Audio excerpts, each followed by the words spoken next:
Hello friends, welcome back to our channel. आज हम इस वीडियो में बात करेंगे आईआरएफसी के बारे में। आईआरएफसी आपको पता ही है कि ज़बरदस्त एक रैली दिखा रहा है और रेलवे स्टॉक सारे ही अच्छी रैली दिखाई है सभी ने। और चाहे कोई सा भी स्टॉक आप पकड़ के देख लीजिए बट आईआरएफसी मेरे रडार पर क्यों आया है और उसमें कौन से ऐसे इंपॉर्टेंट लेवल्स हैं जिसका आपको ध्यान रखना है। बिकॉज़ अभी काफ़ी तेज़ गिरावट आई थी फ्राइडे के सत्र में भी, और हो सकता है मैं स्पेक्युलेट कर रहा हूँ या फिर मैं एक्सपेक्ट कर रहा हूँ कि मंडे को भी थोड़ी गिरावट आ सकती है मार्केट में। जैसे मैंने लास्ट वीडियो में बताया कि आई थिंक 24,200 तक की ये मार्केट गिर सकता है, तो काफ़ी गुंजाइश है।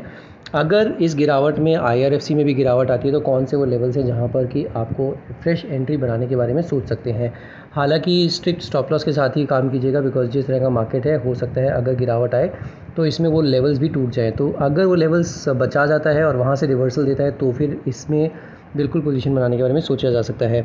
इसी के तर्ज पर मैंने और पहले भी आपको बताया है और लास्ट ही वीडियो मैंने एयरटेल पर बताई है। एयरटेल बड़ा ही लॉन्ग टर्म बुल रन में है या बुल ट्रेंड में है। ट्रेंड बड़ा ज़बरदस्त है, चाहे कुछ भी हो। उसमें आपने अगर वो वीडियो नहीं देखी है तो बिल्कुल जाके देखिएगा। उसमें बड़े इंपॉर्टेंट लेवल्स हैं जिसका वो रेस्पेक्ट करते हुए चल रहा है। तो इसी तरह से एयरटेल है। इसी के तर्ज पर मैंने और भी इतने सारे स्टॉक्स बताए हैं आपको। सारे ही स्टॉक्स में आपको ध्यान रखना है। केल्टन टेक पे एक मेरे से व्यूअर ने क्वेश्चन पूछा था। हालांकि केल्टन टेक पे मैंने बड़े क्लियरली लेवल्स बताए थे कि 130 के जितने नज़दीक में लेगा तो ही इसमें रिस्क रिवॉर्ड आपके फेवर में होगा। बट आई थिंक उन्होंने थोड़ा ऊपर ले लिया है और अब वो थोड़े फंसे हुए फील कर रहे हैं। तो मेरी एक ही दरख्वास्त रहेगी आप लोगों से, आप जो टारगेट का ध्यान रखते हैं उसी तरह से आप अपना मेरी कमेंट्री पर भी ध्यान दीजिएगा कि मैं क्या बोल रहा हूँ कि कहाँ पर पोजीशन बनानी है। क्या वो पोजीशन अभी की अभी बना लेनी है या फिर उसमें थोड़ा सा रिट्रेस होगा तो उसमें पोजीशन बनानी है। तो दोनों ही चीज़ें इंपॉर्टेंट हैं और वो दोनों ही चीज़ों का ध्यान रखना है। अगर आप मेरे चैनल पर नए हैं और अगर आपने अभी तक मेरा चैनल सब्सक्राइब नहीं किया इसी तरह के इंटरेस्टिंग आइडियाज़ देखने के लिए, तो आप मेरे चैनल को ज़रूर सब्सक्राइब कर लीजिए। बेल आइकन दबाना बिल्कुल नहीं भूलिएगा। और अगर वीडियो पसंद आए तो ज़रूर लाइक कीजिए वीडियो को और दोस्तों के साथ ज़रूर शेयर कीजिए। राइट। सो आज बात कर लेते हैं आईआरएफसी के बारे में। आईआरएफसी में क्या हो रहा है। आईआरएफसी में काफ़ी अच्छी एक रैली देखने को मिली, एक राउंडिंग बॉटम पैटर्न का ब्रेकआउट भी देखने को मिला। उसके बाद तेज़ एक गिरावट आई जो 3 और 4 जून को आई थी, जो मैं आपको हर वीडियो बता रहा हूँ। जैसे ही 3 जून की जो गिरावट है या जो पीक था उसको अगर कोई भी स्टॉक क्रॉस कर ले रहा है तो वो एक अच्छा ब्रेकआउट माना जाएगा, क्योंकि वहाँ पर काफ़ी पैनिक सेलिंग हुई थी। ये सिर्फ और सिर्फ मैं आईआरएफसी की बात नहीं कर रहा हूँ, मैं सारे ही स्टॉक्स में बात कर रहा हूँ। यूनानिमसली काफ़ी स्टॉक्स में इसी तरह से ये गिरावट आई तेज़, और उसके बाद अब जाके अगर जिन भी स्टॉक्स ने उस पर्टिकुलर लेवल को क्रॉस कर लिया है वो स्टॉक्स काफ़ी अच्छे लग रहे हैं। तो अगर आपके पास पोजीशन है तो आप बिल्कुल बने रहिए। लेवल आपको क्या ध्यान रखना है, आपको अगर थोड़ी पुरानी पोजीशन है तो 194 195 के आसपास का एक लेवल है जो कि 20 डेमा है, उसका एक बिल्कुल ध्यान रखना है, क्योंकि ये 20 डेमा पर काफ़ी इसने सपोर्ट लिया भी है। देखेंगे तो यहाँ पर भी 20 और 50 डेमा बिल्कुल आसपास ही था। यहाँ पर भी देखेंगे तो 20 डेमा 50 डेमा के बीच में ही लिया, और यहाँ पर देखिए 20 डेमा के साथ साथ बिल्कुल चिपक के चल रहा था। अभी ही थोड़े दिन पहले ये ऊपर गया है और अब वापस से जो ग्रेविटी है उसने खींचना शुरू किया है और 20 डेमा के नज़दीक आता दिख रहा है। अब इसमें अगर पोजीशन है तो 195 का स्टॉप लॉस तो रखना ही रखना है, बट अगर आपको नई पोजीशन बनानी है तो भी आपको 195 या फिर मैक्सिमम आपको 200 तक का जो ये लेवल है जो 3 जून को इसने छुआ था वहाँ पर एक स्टॉप लॉस लगा लीजिए। अगर आपने हाल फिलहाल में पोजीशन बनाई थी तो मान लीजिए आपने पोजीशन बनाई 200 रुपये पे या फिर 220 225 के आसपास, तो 200 का एक स्टॉप लॉस लगा लीजिएगा या फिर 195 का स्टॉप लॉस। उसके नीचे जाए एक बार के लिए निकल जाइएगा, बिल्कुल सोचने की ज़रूरत नहीं है। थोड़ा लॉस हो जाएगा बट आपको बिल्कुल जो अंडर परफॉर्मेंस है उससे आप बच जाएंगे। राइट। तो वो एक ऑल्सो एक और बहुत अच्छी चीज़ है जहाँ पर कि स्टॉप लॉसेस टूटते हैं तो वहाँ पे आपका टाइम बहुत ख़राब होता है, टाइम आपका ज़ाया होता है। इससे अच्छा तो आप उसको स्टॉप लॉस काट लेंगे तो आप दूसरे किसी भी स्टॉक में अगर पोजीशन बनाते हैं ब्रेकआउट आने के बाद तो फिर वहाँ पर आपको अच्छा खासा रिस्क रिवॉर्ड मिल जाता है।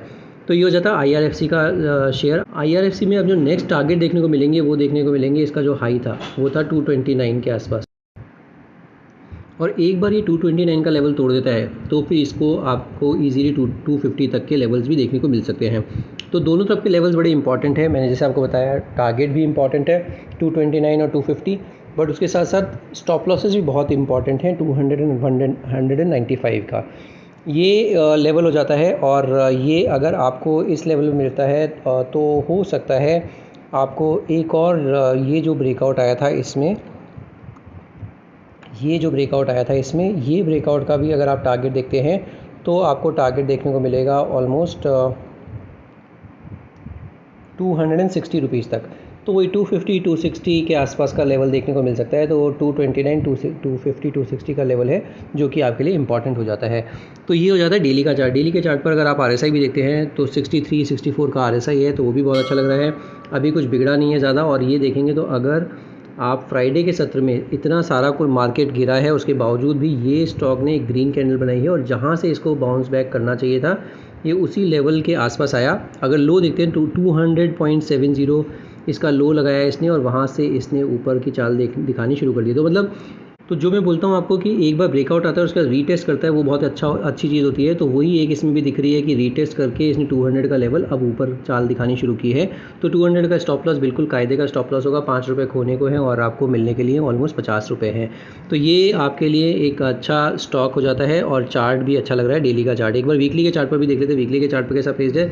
तो वीकली के चार्ट पर भी आपको दिखेगा वही लेवल्स हैं जो कि इंपॉर्टेंट हैं, और इस जो वीक की कैंडल है वो 200 का लो दिखा रही है, 200 का लो टूटना नहीं चाहिए।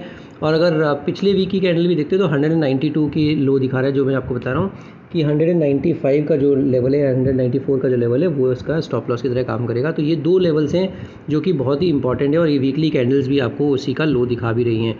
अब आप RSI देखते हैं वीकली के चार्ट पर, तो वो भी 70 का RSI है, तो ये भी बहुत अच्छा दिखा रहा है आपको, और वो बहुत ही अच्छे लेवल्स हैं जो कि आपको देखने को मिल रहे हैं।